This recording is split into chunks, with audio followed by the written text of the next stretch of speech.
Hello dear future stars, तो my self अंकित और आज हम एक नया लेक्चर रिकॉर्ड करने जा रहे हैं केमिकल बॉन्डिंग का। कल बेसिकली हमने हाइब्रिडाइजेशन समझा था।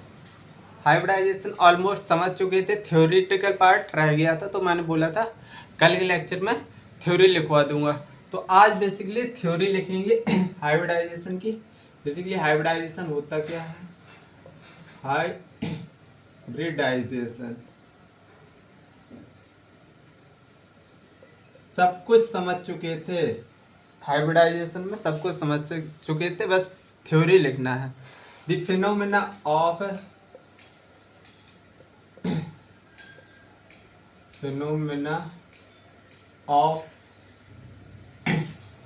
इंटरमिक्सिंग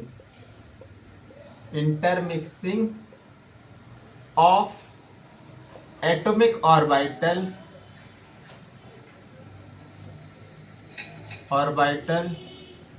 ऑफ सेम और नियरली सेम। बहुत इंपॉर्टेंट है, और nearly same orbital. Phenomena of intermixing हमने क्या पढ़ा था? इंटरमिक्सिंग ऑफ एटॉमिक ऑर्बिटल, लेकिन उसमें कैसे सेम एनर्जी होनी चाहिए या नियरली सेम एनर्जी के ऑर्बिटल्स होना चाहिए। Thus hybrid orbital is form, hybrid orbital बनेगा ऑफ सेम एनर्जी और शेप इज कॉल्ड हाइब्रिडाइजेशन। कल हमने क्या किया था? कल हमने यही तो किया था। सपोज दैट हमने CH4 को लेके समझा था। सपोज दैट जैसे ये 2S है और ये क्या है 2P। तो 2S और 2P है, ये इनकी एनर्जी में डिफरेंस क्या है? बहुत कम है। अब हम तब इनकी इंटरमिक्सिंग बनाएंगे, इनको इंटरमिक्स करेंगे तो 3 और 1 चार ऑर्बिटल बनेंगे, हाइब्रिड ऑर्बिटल कहलाएंगे। अब इंटरमिक्सिंग होने के बाद कैसे ऑर्बिटल बनते हैं? Hybrid orbital. कैसे हाइब्रिड? sp3 हाइब्रिडाइज ऑर्बिटल बने थे, कल हमने समझा था। तो ये ऑर्बिटल होंगे, इनके जो चारों ऑर्बिटल होंगे इनका सेम शेप होगा और सेम एनर्जी होगी। इनमें एनर्जी का थोड़ा डिफरेंस होता है, तभी ये हाइब्रिडाइजेशन में पार्टिसिपेट करेंगे। अगर एनर्जी डिफरेंस ज़्यादा है तो हाइब्रिडाइजेशन में पार्टिसिपेट नहीं करेंगे एटॉमिक ऑर्बिटल। ठीक है, एटॉमिक ऑर्बिटल की एनर्जी क्या होनी चाहिए? सेम या नियरली सेम होनी चाहिए, तभी हाइब्रिडाइजेशन होगी और तभी क्या हाइब्रिड ऑर्बिट मिलेंगे। हाइब्रिड ऑर्बिट की क्या प्रॉपर्टी होती है? इनकी सेम एनर्जी होती है। देखो, सेम एनर्जी एंड शेप से दोनों चीज़ें सेम होती हैं। तो आई थिंक हाइब्रिडाइजेशन की क्लियर डेफिनेशन हो गई होगी। कुछ फीचर्स हैं, मे बी थ्योरेटिकल क्वेश्चन बनेगा तो कुछ फीचर्स हैं हाइब्रिडाइजेशन के, उससे बन सकता है, तो वो फीचर्स भी लिखेंगे हम।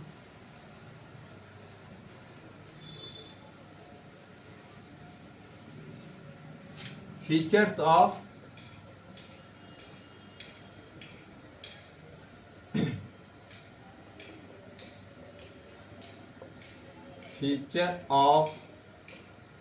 Hybridisation.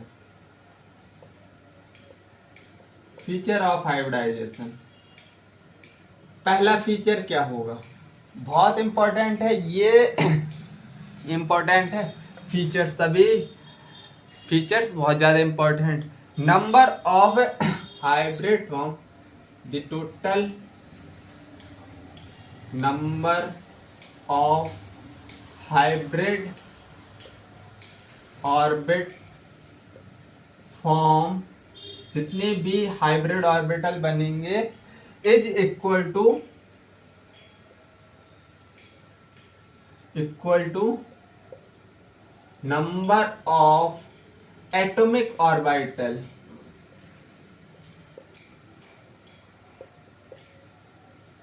Number of atomic orbital participate in hybridisation, participate in hybridisation, hybridisation. इसका मतलब तो समझ में आ गया होगा। नंबर ऑफ हाइब्रिड, जितने भी हाइब्रिड ऑर्बिटल होंगे कितने होंगे, उसी एटॉमिक जितने प्योर ऑर्बिटल होंगे, सपोज दैट ये 2s है और ये 2p है, तो जो हाइब्रिड ऑर्बिट बनेंगे, जो हाइब्रिड ऑर्बिट बने हैं कितने, 4 बने हैं, तो जो एटॉमिक ऑर्बिटल होंगे उसी के बराबर एटॉमिक ऑर्बिटल, एक इसका 2s का 3 इसके, 4 एटॉमिक ऑर्बिटल है, 4 ही हाइब्रिड ऑर्बिटल बनेंगे। तो total number of hybrid orbital form is equal to total number of atomic participate in bond hybridisation. मतलब जितने एटॉमिक ऑर्बिटल पार्टिसिपेट करेंगे बॉन्डिंग में, उतने ही हाइब्रिड ऑर्बिटल बन के सामने निकलेंगे। एस कम ज़्यादा मत कर देना, ठीक है।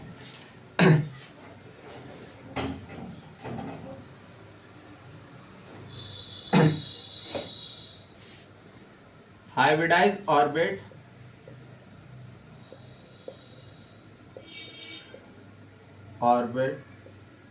hybrid orbital is equivalent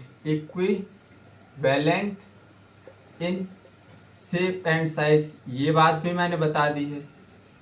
shape and size, जो एटॉमिक ऑर्बिटल सपोज दैट ये 2s है और ये 3p है, तो एटॉमिक ऑर्बिटल बनेंगे जो जितने 4 बनेंगे, और इनकी जो sp3 हाइब्रिड ऑर्बिटल हैं सब sp3, तो मतलब सबकी क्या शेप और साइज क्या होगी, बराबर बराबर बिल्कुल बराबर, sp3 सब होंगे। इनकी एनर्जी भी सेम होगी। Shape size, shape and energy, shape size and energy लिख लो, साइज एंड एनर्जी, इनकी एनर्जी भी सेम होगी और साइज भी क्या होगा, सेम होगा।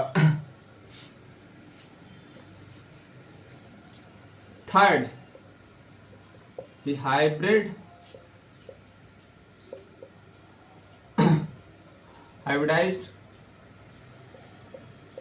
orbital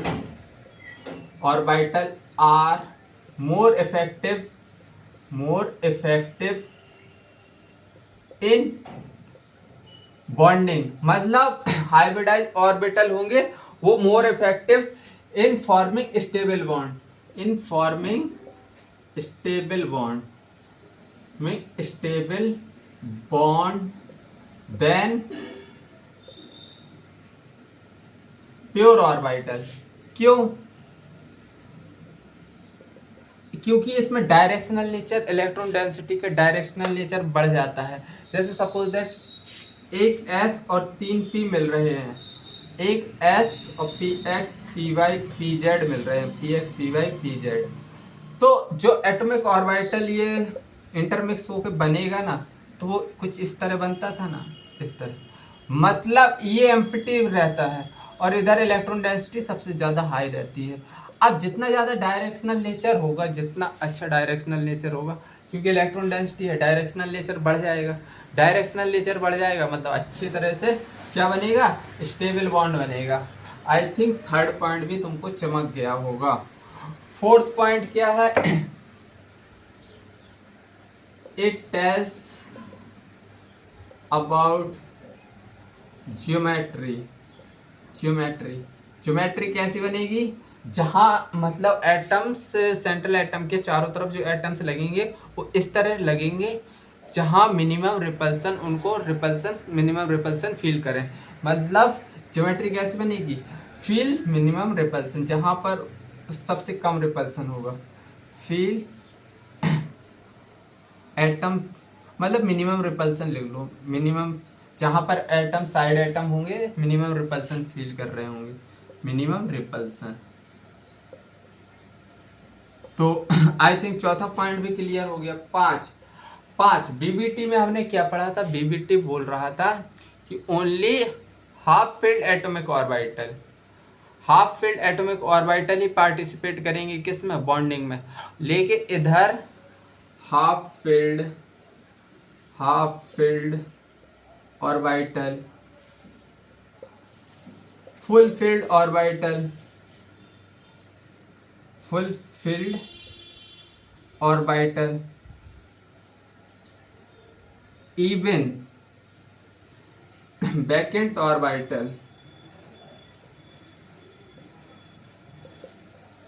takes part in hybridization. Hybridization में क्या पार्टिसिपेट करेंगे, मतलब हाफ फील्ड होंगे, चाहे फुल फील्ड हो, चाहे वैकेंट ऑर्बिटल हो, तीनों ऑर्बिटल क्या हाइब्रिडाइजेशन में मतलब पार्टिसिपेट करेंगे। इंटरमिक्सिंग तीनों की हो सकती है, जबकि बीबीटी में ओनली हाफ फील्ड ऑर्बिटल की बात की गई थी कि उधर हाफ फील्ड ऑर्बिटल ही पार्शियली ओवरलैप होकर क्या बनाएगा, कोवेलेंट बॉन्ड बनाएगा। और इधर पे क्या होगा, मिक्सिंग, हाइब्रिडाइजेशन में मिक्सिंग होती है, तीनों तरह के ऑर्बिटल्स हों, चाहे वैकेंट ऑर्बिटल क्यों ना हो, उसकी हाइब्रिडाइजेशन होगी, इंटरमिक्सिंग होगी, और एक क्या बनेगा, हाइब्रिडाइज्ड ऑर्बिटल बन के निकलेगा। तो आई थिंक ये 4-5 पॉइंट लिखवा दिए हैं। अगर एग्जामिनर क्वेश्चन बनाएगा थ्योरेटिकल तो इधर से ज़्यादा थ्योरी भाई नहीं है कहीं, मोर देन इनफ है। मोर देन क्या, एनसीईआरटी पढ़ने की भी ज़रूरत नहीं है, ठीक है। तो चलो अब आगे बढ़ते हैं। अब हम समझेंगे कैलकुलेशन ऑफ हाइब्रिडाइजेशन।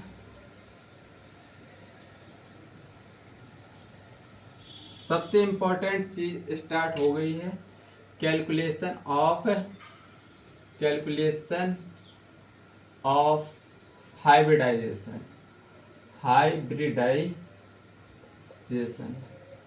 अगर तुमको ये चीज समझ में आ गई, कैलकुलेशन ऑफ हाइब्रिडाइजेशन, तो भाई तुम्हारा खेल हो गया, तुमको केमिकल बॉन्डिंग का आधे से ज़्यादा पोर्शन समझ में आ गया, ठीक है। क्वेश्चन एक इधर से बनता ही बनता है, एक क्वेश्चन मिनिमम पूछेगा मैचिंग करके या कुछ भी देगा, लेकिन एक क्वेश्चन पूछेगा। तो total number of hybrid orbital, total number of hybrid orbital is equal to sigma plus lone pair होता है। इसी को हम क्या बोलते हैं, स्टेरिक नंबर। स्टेरिक नंबर भी बोलते हैं हम, इसी को क्या बोलते हैं, steric number. Sigma plus lone pair देखना आना चाहिए तुमको, ठीक है। सपोज दैट एक एग्जाम्पल ले रहा हूँ, CH4, ये क्या है, मीथेन है। सबसे पहले सेंट्रल एटम पता करना होता है। सेंट्रल एटम पता करने के लिए सबसे पहली बात, hydrogen and fluorine are not never form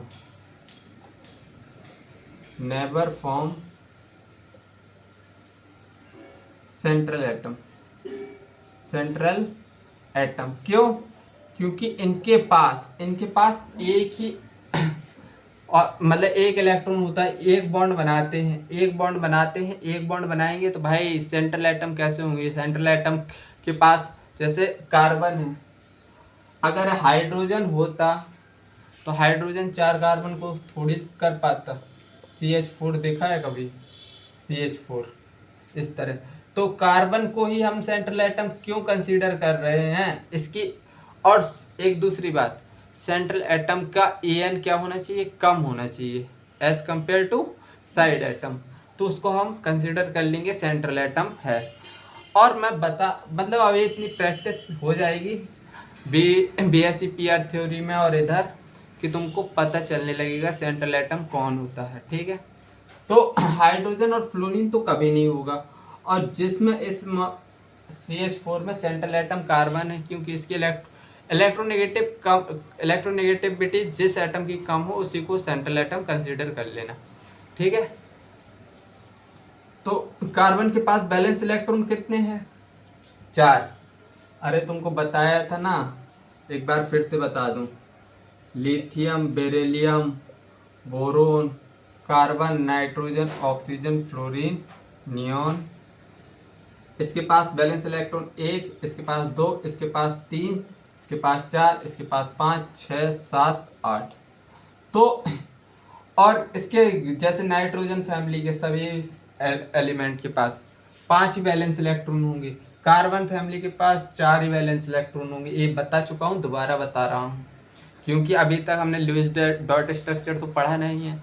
Lewis dot structure क्यों नहीं पढ़ा? क्योंकि मैं इधर पढ़ाऊँगा, क्योंकि इधर तुमको इधर इसका यूज़ है लुईस डॉट स्ट्रक्चर, उधर बता देता तुमको यूज़ भी पता नहीं चलता और तुम बोलते फालतू टॉपिक पढ़ा दिया। इसलिए बता रहा हूँ। सबसे पहली चीज़ है जो तुमको याद रखनी है, इसको अपने नोट्स में इंक्लूड करो, अभी करो, ठीक है।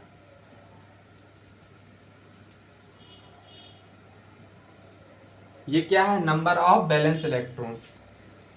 नंबर ऑफ बैलेंस इलेक्ट्रॉन अगर पता चल गए, बैलेंस इलेक्ट्रॉन पता चल गए तो बस खेल हो गया। कार्बन, कार्बन के पास बैलेंस इलेक्ट्रॉन है 4। कार्बन के पास बैलेंस इलेक्ट्रॉन कितने हैं? 4। हाइड्रोजन कितने? हाइड्रोजन के पास एक एक इलेक्ट्रॉन होता है, तो एक ही एक बॉन्ड ही बनेगा।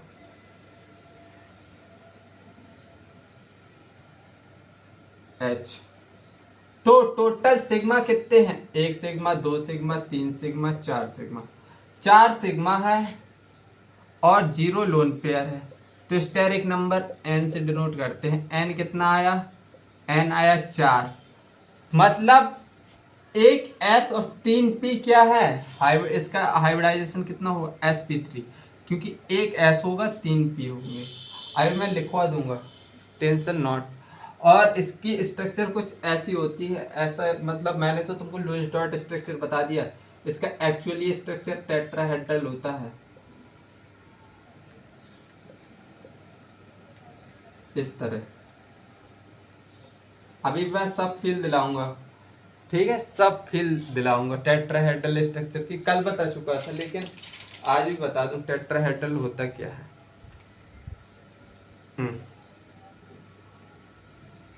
ओए, ये ट्राइपॉड है, इसके ऊपर एक बीच वाला इधर, ये है कार्बन, ये है हाइड्रोजन, हाइड्रोजन, हाइड्रोजन, हाइड्रोजन। ये चारों हाइड्रोजन एक दूसरे से 109 डिग्री 109.5 डिग्री दूर रहते हैं, क्योंकि हम इस तरह अरेंज करते हैं एटम्स को, साइड एटम को, कि इनके मिनिमम रिपल्सन फील करना पड़े, ठीक है। तो ए एग्जाम्पल लिखो। तो मैं लुईस डॉट स्ट्रक्चर और एक्चुअल स्ट्रक्चर सब बताता जाऊंगा, टेंशन मत लो। और दूसरा ले लो NH3 एग्जाम्पल, NH3 ले लो, NH3। नाइट्रोजन के पास कितने बैलेंस इलेक्ट्रॉन होते हैं? 5। 5 बैलेंस इलेक्ट्रॉन बना लो। हाइड्रोजन 3 है, एक हाइड्रोजन इधर लगेगा, एक हाइड्रोजन इधर लगेगा, एक हाइड्रोजन इधर लगेगा, और ये हमारा क्या है? लोन पेयर, एक लोन पेयर है। मतलब अगर स्टेरिक नंबर हम काउंट करेंगे तो 3 सिग्मा है और एक क्या है? Lone pair. एक लोन पेयर 3 सिग्मा, मतलब स्टेरिक नंबर कितना आया? 4। तो इसकी भी हाइब्रिडाइजेशन क्या होगी? एक S होंगे, 3 P, sp3 हाइब्रिडाइजेशन आएगी। आई थिंक थोड़ा थोड़ा समझ में आ रहा होगा, लेकिन क्लास के एंड होने तक सब चीज़ें समझ में आने लगेंगी। स्टेरिक नंबर सब समझ में आएगा। अगर मैं एक और एग्जाम्पल लिखूं, PCl3, तो फास्फोरस के पास बैलेंस इलेक्ट्रॉन कितने होते हैं? 5। 5 बैलेंस इलेक्ट्रॉन बनाओ, 1 2 3 4 5। हाइड्रोजन जोड़ दो। क्लोरीन, क्लोरीन एक एक बॉन्ड से जुड़ेगा, क्योंकि इसके पास 7 बैलेंस इलेक्ट्रॉन होते हैं, ऑक्टेट कंप्लीट होगा ना एक बॉन्ड बना के। 7 और 8, इसी तरह एक क्लोरीन इधर, ये लोन पेयर इधर रह जाएगा, ये लोन पेयर इधर रह जाएगा। अब स्टेरिक नंबर फिर बताओ। Steric number sigma plus lone pair कितने हैं? 3 सिग्मा है, एक लोन पेयर है, मतलब sp4 का मतलब है sp3 हाइब्रिडाइजेशन, ठीक है। एक और एग्जाम्पल लो, IF7। आई के पास बैलेंस इलेक्ट्रॉन कितने हैं? 7। 1 2 3 4 4 5 6 7। एक फ्लोरीन, 2 फ्लोरीन, 3 फ्लोरीन, क्योंकि फ्लोरीन के पास 7 बैलेंस इलेक्ट्रॉन होते हैं। एक इधर से लेके अपना ऑक्टेट कंप्लीट कर लेगा। 5 फ्लोरीन लग गए हैं, 7 फ्लोरीन लगाना है, एक इधर एक इधर। तो बेसिकली अब स्टेरिक नंबर बताओ। Steric number sigma plus lone pair. Sigma कितने हैं? 1 sigma, 2 sigma, 3 sigma. Central atom पे देखना है लोन पेयर कितने हैं। 3 4 5 6 7 सिग्मा है। 7 सिग्मा है और लोन पेयर है 0। तो आएगा क्या? स्टेरिक नंबर तो 7 आ गया। हाइब्रिडाइजेशन क्या होगी? 1 S 3 P, sp3 4 हो गए, 2 बचे हैं तो D2 हो जाएगा, sp3 D2। लेकिन सर आप लिख कैसे रहे हो? 4 3 7 D3 होगा। सर आप ये लिख कैसे रहे हो sp3? देखो स्टेरिक नंबर अभी मैं लिखवा दे रहा हूँ, ठीक है। अभी एग्जाम्पल थोड़ी थोड़ी समझ में आ गए होंगे। अब मैं प्रॉपर लिखवा दे रहा हूँ स्टेरिक नंबर, पूरी टेबल बनवा दे रहा हूँ और बॉन्ड कैसे बनेंगे सब कुछ पता चलेगा। तो सबसे पहले इधर लगाना स्टेरिक नंबर, ये हो गया स्टेरिक नंबर। और फिर हाइब्रिडाइजेशन, हाइब्रिड हाँ हाइब्रिडाइजेशन क्या आएगी? हाइब्रिडाइजेशन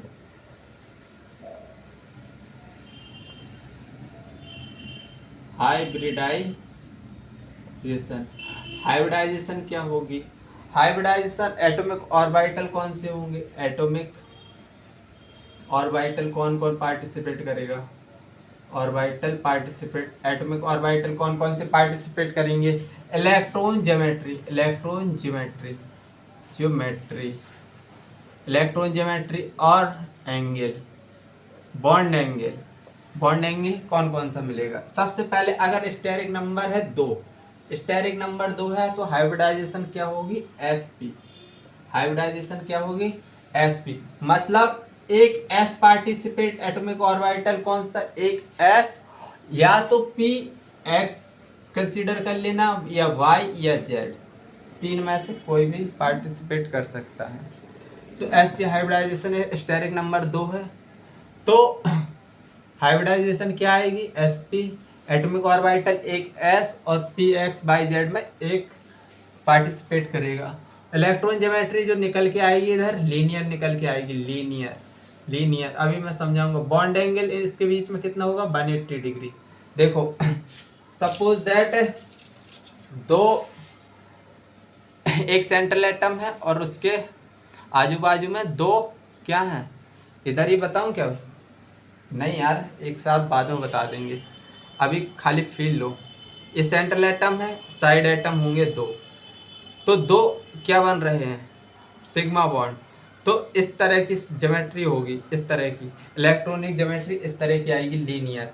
ये सेंट्रल एटम, इधर साइड एटम, और ये 180 डिग्री एंगल रहेगा। अगर स्टेरिक नंबर 3 होगा तो sp2 हाइब्रिडाइजेशन आएगी। sp2 हाइब्रिडाइजेशन आएगी तो एक s पार्टिसिपेट करेगा और px करेगा और p बाई पार्टिसिपेट करेगा। तो इधर स्ट्रक्चर कैसे आने वाला है? Trigonal planar. अब भी ये ज़्यादा उतना समझ में नहीं आएगा, अभी मैं एग्जाम्पल करवा दूंगा, सब चीज़ें समझ में आ जाएंगी। इसका थोड़ी थोड़ी फील लेते जाओ। ट्राइगोनल प्लेनर कुछ ऐसे स्ट्रक्चर बनेगा। ये वाला सेंट्रल एटम, ये बीच में जहाँ तीनों मिल रहे हैं, ये सेंट्रल एटम है और वो साइड एटम है। ये क्या है? सब साइड एटम। तो ट्राइगोनल प्लेनर कुछ ऐसे स्ट्रक्चर बनेगा, क्योंकि ये अपने आप को जो साइड एटम है इस तरह रखेंगे कि ये मिनिमम रिपल्सन फील करें। तो इनके बीच का जो एंगल होगा कितना होगा? 120। 3 एंगल 120 के बन जाएंगे। बॉन्ड एंगल कितना होगा? 120। और स्टेरिक नंबर अगर 4 होगा तो हाइब्रिडाइजेशन क्या होगी? हाइब्रिडाइजेशन होगी sp3, जो अभी हम काफ़ी कलाकारी करते आए हैं इस पर। तो इसमें एक s पार्टिसिपेट करेगा, px py और पी जेड पार्टिसिपेट करेगा। एटॉमिक ऑर्बिटल ये पार्टिसिपेट करेंगे। तो इधर से स्ट्रक्चर क्या निकलेगा, टेट्राहेड्रल। टेट्राहेड्रल टेट्राहेड्रल इसमें बॉन्ड एंगल क्या होगा, बताया था कल मैंने, 109.5 डिग्री। मतलब टेट्राहेड्रल का शेप कैसे होता है, ये तो हो गया पिरामिड बन गया, अरे ट्राइपॉड, और ऊपर एक एटम ये है, एक एटम ये है, एक एटम ये है, एक एटम, चारों एटम इस तरह हैं कि मिनिमम रिपल्सन फील करेंगे। किस तरह, मतलब 109 डिग्री पर रहेंगे चारों एक दूसरे से, 109 डिग्री पर, चाहे जहाँ से देख लो, इसका देख लो, इसका देख लो, इसका देख लो, तो सब में क्या है 109 डिग्री 0.5 डिग्री क्या है बॉन्ड एंगल। अब अगर स्टेरिक नंबर 5 है, स्टेरिक नंबर 5 है तो आएगा sp3d। तो एक s पार्टिसिपेट करेगा, px py pz पार्टिसिपेट करेगा और dz स्क्वायर पार्टिसिपेट करेगा। मतलब 5 ऑर्बिटल हैं जो पार्टिसिपेट कर रहे हैं, 5 1 2 3 4 5। dz स्क्वायर ही क्यों लिया है हमने, अगर इसको समझाने बैठ जाऊंगा तो बेटा अच्छा खासा एक लेक्चर चाहिए इसको, तो इसलिए इसको याद रख लें पहले, dz स्क्वायर, अगर d आया पहले तो dz स्क्वायर। इसका स्ट्रक्चर कैसा होता है, trigonal bi pyramidal, trigonal bi pyramidal, अरे नीचे लिख दो, ट्राइगोनल बाई पिरामिडल। इसमें कौन कौन से एंगल पाए जाते हैं, 120 एंगल भी मिलता है, 120 90 डिग्री भी मिलता है, अभी बताऊंगा, 180 डिग्री भी मिलता है। अब इसके लिए मुझे चाहिए ज़्यादा पेन, तो उठा के ला रहा हूँ।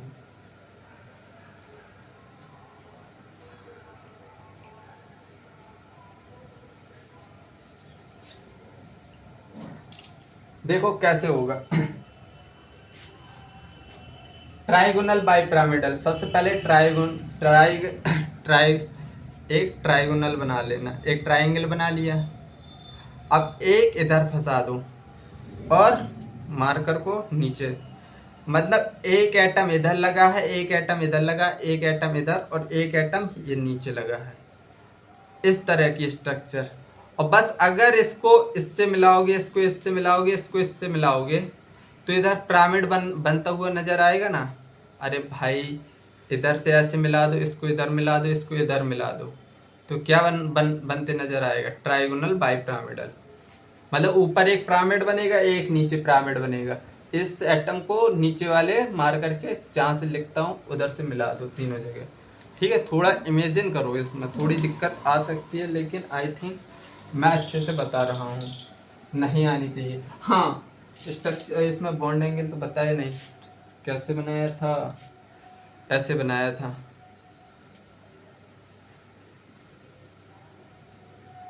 ये ट्राइगोनल है, हाँ ये ट्राइंगल बन गया, इसके बीच में क्या है 120 डिग्री है इन दोनों की। अब मैंने ऊपर से एक पेन लगा दिया, इस पेन और इस पेन में, इन दोनों में देखो 90 डिग्री 90 डिग्री 90 डिग्री, और नीचे मार्कर है 90 डिग्री, और ऊपर वाला पेन और नीचे वाला मार्कर एक इसके 180 डिग्री है प्रेजेंट। मतलब इसमें कितने 90 डिग्री कितने बनेंगे, ऊपर से 1 2 3 और नीचे से 3, 6 90 डिग्री बनने वाले हैं।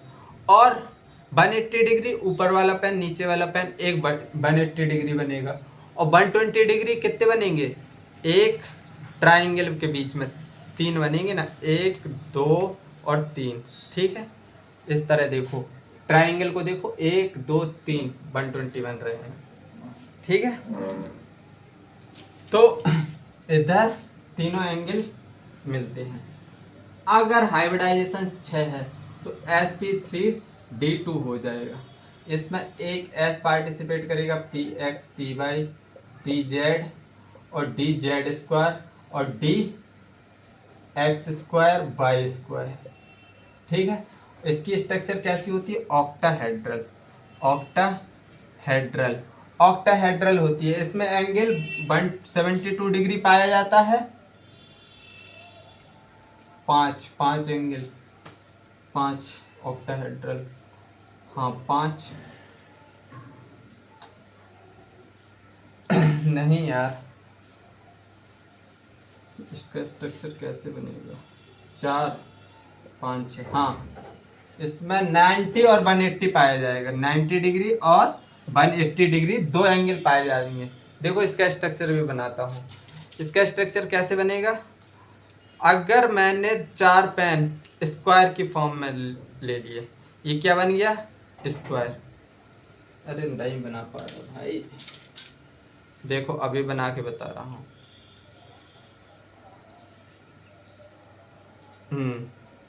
ये बन गया हमारा स्क्वायर, ये बन गया हमारा स्क्वायर।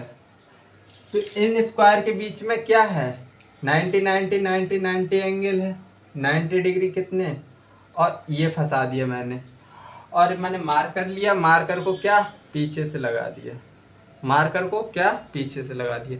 तो इन चारों के बीच में 90 डिग्री, और इसके और इसके, इसके और इसके, इसके और इसके, इसके और इसके 4 90 डिग्री इधर से बनेंगे, 4 90 डिग्री इधर से बनेंगे, और 4 डिग्री ये वाला पेन लग जाएगा तो बनेंगे। मतलब 4 दूनी 8, 4 ती 12, 12 90 डिग्री मिलेंगे, और ऊपर और नीचे वाला पेन एक 180 डिग्री बनाएगा। ठीक है, आई थिंक समझ में आ गया होगा। अगर मैंने स्टेरिक नंबर कितना ले लिया? 7, sp3d3, तो इसमें एक s px py pz और dz square dx square y square, और एक है dxy, dxy पार्टिसिपेट करेगा। और इसका स्ट्रक्चर होगा pentagonal, pentagonal, pentagonal bipyramidal, pentagonal bipyramidal. अब इसमें 72 डिग्री मिलेगा और एक मिलेगा 180 डिग्री का। अब देखो इसको भी समझो। अब यार पेंटागन कैसे बनाऊंगा? बनाएंगे। हम्म हम्म हम्म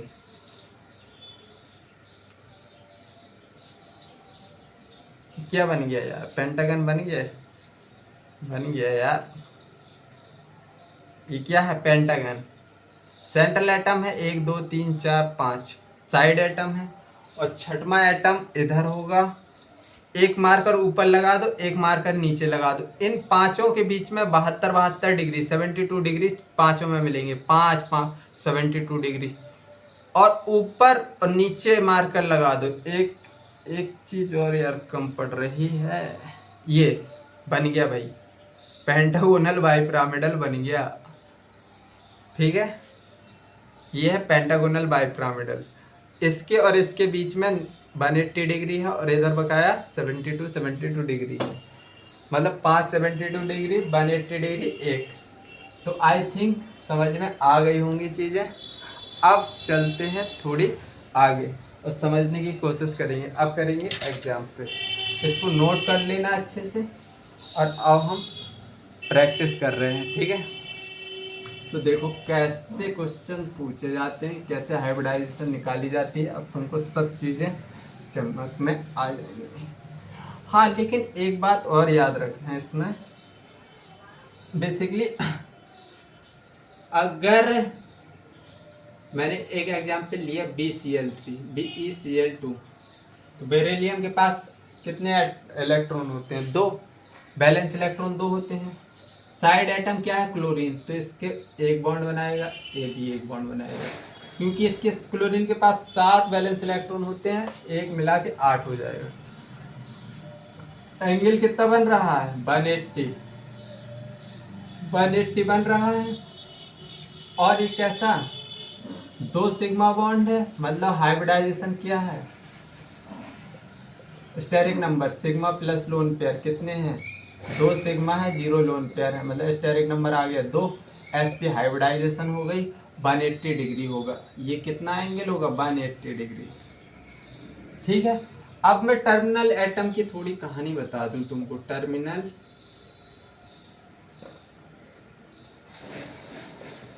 टर्मिनल एटम, अगर अगर क्या हाइड्रोजन हुआ तो सिंगल बॉन्ड बनाएगा, हेलोजन हुआ तो सिंगल बॉन्ड। हेलोजन क्या क्या हो सकता है? Fluorine, chlorine, bromine, iodine. और ऑक्सीजन निगेटिव हुआ तो एक बॉन्ड बनाएगा। ऑक्सीजन निगेटिव कितना बॉन्ड बनाएगा? एक, क्योंकि 6 वैलेंस इलेक्ट्रॉन है, 7 ये हो गया। अब बस एक इलेक्ट्रॉन इधर से शेयर करके 8 बना लेगा। अगर ऑक्सीजन अकेला है तो ये क्या सिर्फ डबल बॉन्ड बनाएगा। ठीक है। और सबसे इम्पोर्टेंट चीज़, इलेक्ट्रॉन ज्योमेट्री अलग चीज़ होती है। Electron geometry arrangement of atomic orbital होता है। अरेंजमेंट ऑफ एटॉमिक ऑर्बिटल होता है। ठीक है। और ज्योमेट्री क्या होता है? ज्योमेट्री या शेप या ज्योमेट्री बेसिकली क्या होता है? ये होता है स्ट्रक्चर और shape of molecule. Structure of molecule. देखो हम अभी हम किसकी बात कर रहे हैं? अभी हम इलेक्ट्रॉनिक ज्योमेट्री की बात कर रहे हैं। इसको हमने लीनियर, अभी हमने जो लिखा था इलेक्ट्रॉनिक ज्योमेट्री लिखी थी, अभी हमने शेप की बात ही नहीं की। मतलब इसमें कैसे होगा, इसका मैं स्ट्रक्चर बनाऊं तो देखो, दो ऑर्बिटल, एटॉमिक ऑर्बिटल किस तरह बॉन्डिंग करेंगे? इस तरह और इस तरह।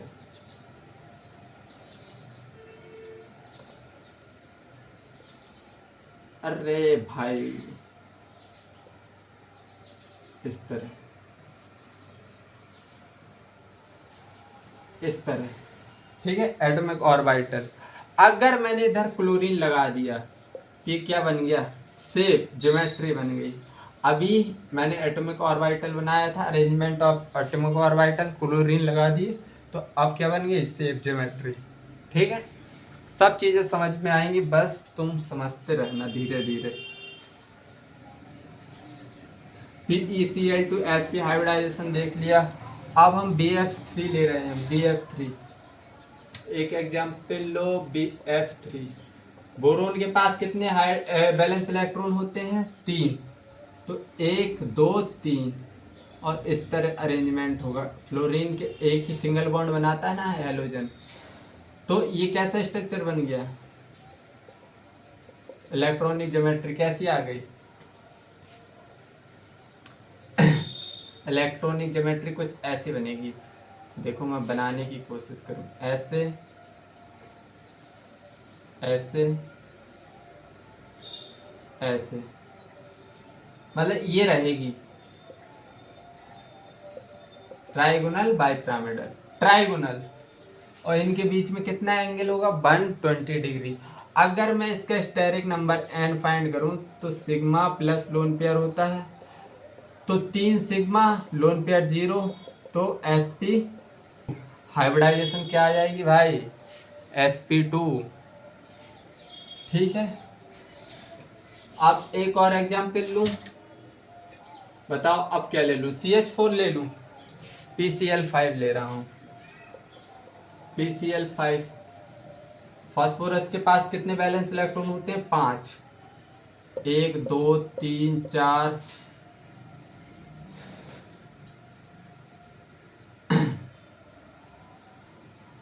1 2 3 4 5। हाँ, एक क्लोरीन इधर, एक क्लोरीन इधर, एक क्लोरीन इधर, एक क्लोरीन इधर, एक क्लोरीन इधर।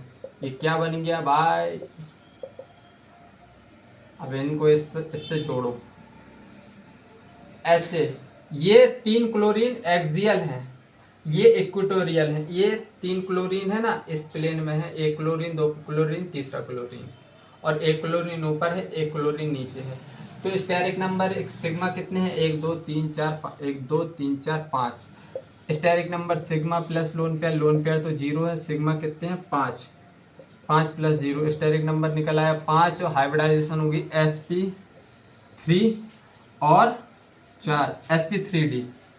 sp3d हाइब्रिडाइजेशन होगी इसकी। आई थिंक समझ में आ रहा होगा, नोट करो इसको।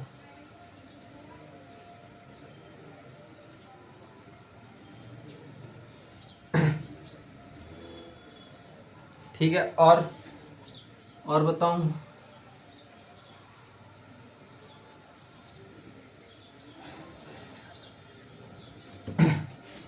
अगर एग्जाम्पल लो SF6 का, लुईस डॉट स्ट्रक्चर भी बताते जा रहा हूँ, बैलेंस इलेक्ट्रॉन सीधा सीधा, वरना तुम कहो लुईस डॉट स्ट्रक्चर पता ही नहीं चल रहा। सल्फर के पास बैलेंस इलेक्ट्रॉन कितने होते हैं? ऑक्सीजन के पास 6 बैलेंस इलेक्ट्रॉन होंगे, ऑक्सीजन है तो सल्फर 6 ही बैलेंस इलेक्ट्रॉन होंगे, 1 2 3 4 5 6। एक फ्लोरीन सिंगल बॉन्ड से बनता है ना फ्लोरीन,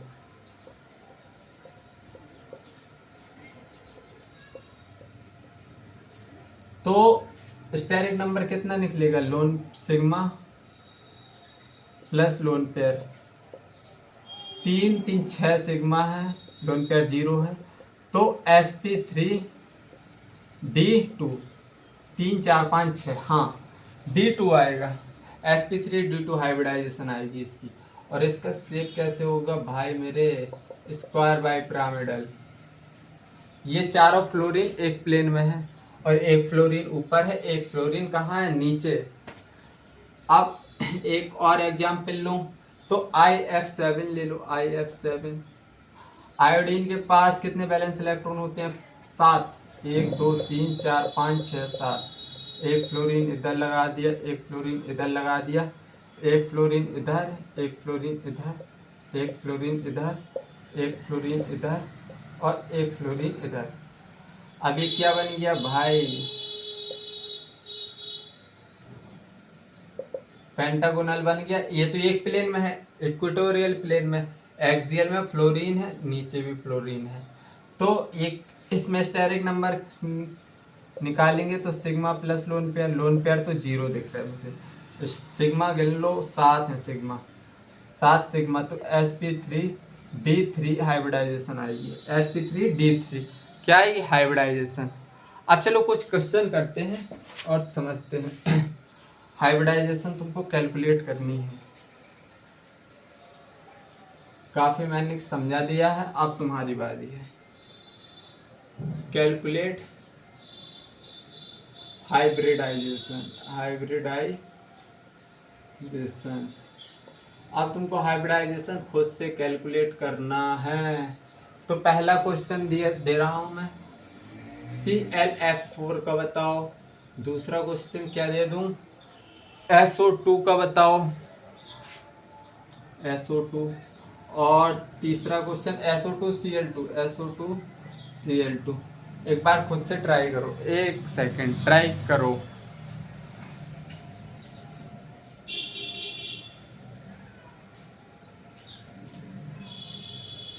खुद से ट्राई करोगे तो चीज़ें ज़्यादा समझ में आएंगी। मैं तो क्या करते जाऊंगा, तुम देखते रहना गधों की तरह, नालायक गधे। खुद से ट्राई कर, पहले पॉज कर ले वीडियो। बटन तेरे हाथ में, मोबाइल भी तेरे हाथ में, तो भाई एक बार खुद से फाइट मारो, एक बार मतलब क्वेश्चन में एक बार खुद की फाइट लगनी चाहिए, तब पता चलता है हमको कहाँ नहीं आया, और उसके बाद तुम सीख जाते हो। अगर गलती पता चल गई, अगर तुमने खुद के अंदर अपनी खुद की गलती पहचान ली, तुम उसी दिन जीत जाओगे। तो और हर इंसान अपनी कमियों पर ही काम करता है। जैसे मेरी कुछ कमियां हैं, मैं काम कर रहा हूँ अपनी कमियों पे, तुम भी अपनी कमियों पे काम करो। मतलब life is all about to learning, मतलब लर्न करते रहो करते रहो।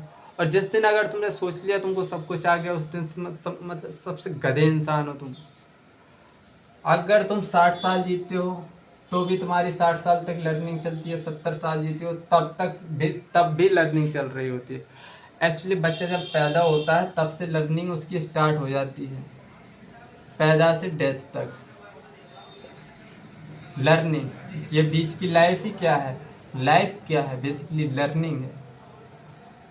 कुछ ना कुछ रोज तुम सीखते हो।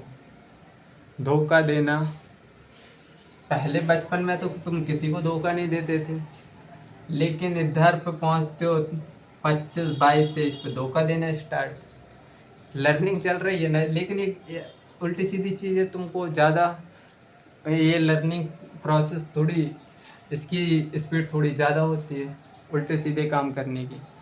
ठीक है, बाइक तेज चला के किसी को ठोक देना, ये क्या कर रहे हो तुम? लर्निंग ही कर रहे हो। ठीक है। खैर, लाइफ के बारे में तुमको क्या बताऊं भाई, टाइम निकल जाएगा पता नहीं चलेगा, और चीज़ें हाथ से निकल जाएंगी पता भी नहीं चलेंगी। इसलिए जो कर रहे हो मन से करो। अगर नहीं पढ़ना है जाओ खेलो, 2 घंटे खेलो, 3 घंटे, 10 घंटे खेलो, 1 घंटे पढ़ लो, फिर मन से पढ़ लो, लेकिन 1 घंटे। क्लोरीन के पास बैलेंस इलेक्ट्रॉन कितने हैं भैया? क्लोरीन के पास बैलेंस इलेक्ट्रॉन 7 हैं। 7 बैलेंस इलेक्ट्रॉन है, 1 2 3 4 5 6 7, 7 बैलेंस इलेक्ट्रॉन है। और फ्लोरीन है 4, 1 2 3 4, अरे 4 5 6 7, 4 5 6 7, कुछ गलत है, F3 दिया है, तभी मैं कहूँ भाई हो क्या रहा। 3 बॉन्ड ने तो फ्लोरीन के साथ जुड़ गए हैं, 2 लोन पेयर बचे हैं। Steric number sigma plus lone pair कितना है? Sigma plus lone pair sigma 3 है, लोन पेयर कितने हैं? 2 5, मतलब sp3d। sp3d हाइब्रिडाइजेशन आएगी इसकी। SO सल्फर के पास 4 बैलेंस इलेक्ट्रॉन होते हैं और ऑक्सीजन डबल बॉन्ड बनाता है। भाई ये डबल बॉन्ड बना लिए इसने, अपना ऑक्टेट कंप्लीट कर लिया। ठीक है, तो अब इधर देखो, एक सिग्मा है एक पाई है, इधर एक सिग्मा एक पाई। पाई से हमको मतलब है ही नहीं, हमको सिग्मा स्टेरिक नंबर को सिग्मा और लोन पेयर से मतलब है। तो लोन पेयर इधर सेंट्रल एटम पे बचे नहीं हैं, साइड एटम पर हैं, लेकिन इस साइड एटम का कुछ नहीं कर सकते अपन। सिग्मा 2 कंसीडर कर लो, लोन पेयर 0 है 2, तो sp हाइब्रिडाइजेशन आ गई। SO4Cl2 है, SO2Cl2। सल्फर के पास नहीं यार, 6 वैलेंस इलेक्ट्रॉन होते हैं ना, 6, तो एक लोन पेयर होगा, तो स्टेरिक नंबर होगा 3, तो sp2 हाइब्रिडाइजेशन आएगी। Sorry my mistake. देखा, ऐसे गलतियां भी मुझसे भी हो जाती हैं। खैर, भगवान तो नहीं है हम। 1 ऑक्सीजन 2 ऑक्सीजन इधर जुड़ गए, अब 2 क्लोरीन है, 2 क्लोरीन इधर जुड़ गए,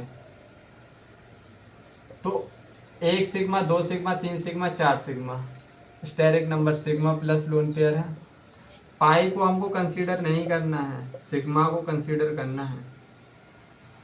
तो सिग्मा कितने हैं? 4, लोन पेयर है 0, मतलब sp3 टेट्राहेड्रल sp3 हाइब्रिडाइजेशन। अभी हम हाइब्रिडाइजेशन सीख रहे हैं, ओनली हाइब्रिडाइजेशन निकालना। चलो 1-2 एग्जाम्पल और करोगे क्या? कर लो।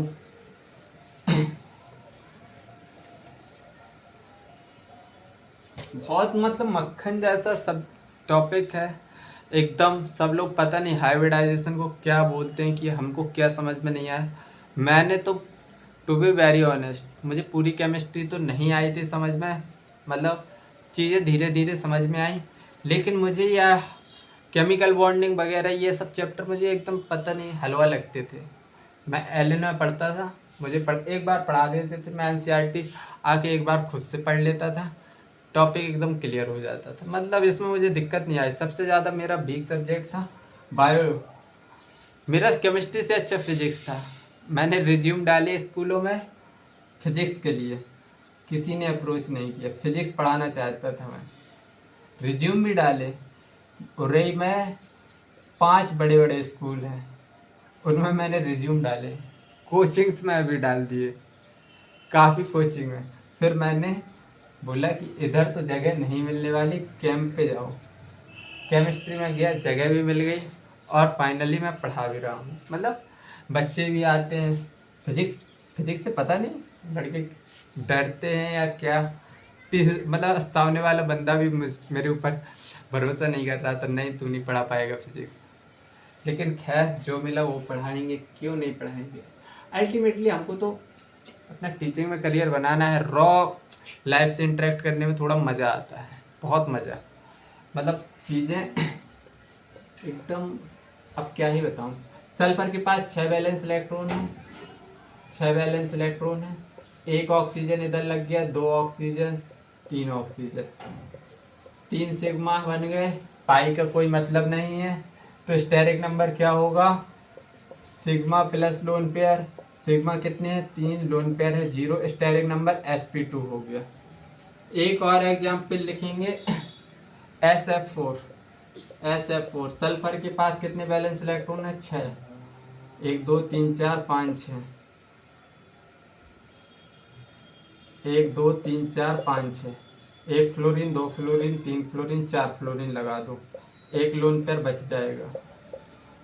तो स्टेरिक नंबर 4 सिग्मा और लोन पेयर कितने, 4 सिग्मा है, लोन पेयर 1 है, 5। मतलब sp3d हाइब्रिडाइजेशन आएगी इस पर। आई थिंक प्रैक्टिस अच्छी हो गई होगी। कल मैं स्टार्ट करूंगा BSc-PR theory, balance electron pair repulsion. तो कल की थ्योरी में और मज़ा आने वाला है, और एडवांस थ्योरी आएगी कल। तो आज के लिए इधर ही समाप्त करते हैं। बाय बाय, जय हिंद, टेक केयर। और अपनी पढ़ाई खुद से ही पढ़ना है भाई, कोई किसी को ज़बरदस्ती नहीं पढ़ा सकता है। तो मेरा सजेशन रहेगा यार, थोड़ा थोड़ा सीखो। मैं ये नहीं बोल रहा तुमको एक दिन में इतना कवर करना है। एक अपना छोटा सा टारगेट बनाओ, कभी एकदम बड़ा टारगेट बनाओगे फेल हो जाओगे। छोटा छोटा टारगेट को बड़ा करते जाओ। जैसे अगर तुम पढ़ने को बैठे हो, रिवीजन करने को बैठे हो, तो ऐसे मत सोच लेना आज केमिकल बॉन्डिंग ख़त्म ही करनी है। आज केमिकल बॉन्डिंग के शुरू में टारगेट बनाना कि आज दिन में मैं अपनी पूरी स्टडी भी करूँगा, जो नए लेक्चर चल रहे हैं, और 5 पेज रिवाइज भी करूँगा। 5 पेज रिवाइज हो गए, तुमने आज का पढ़ भी लिया, टाइम बचा। फिर टारगेट अचीव हो गया, 5 पेज और पढ़ लो।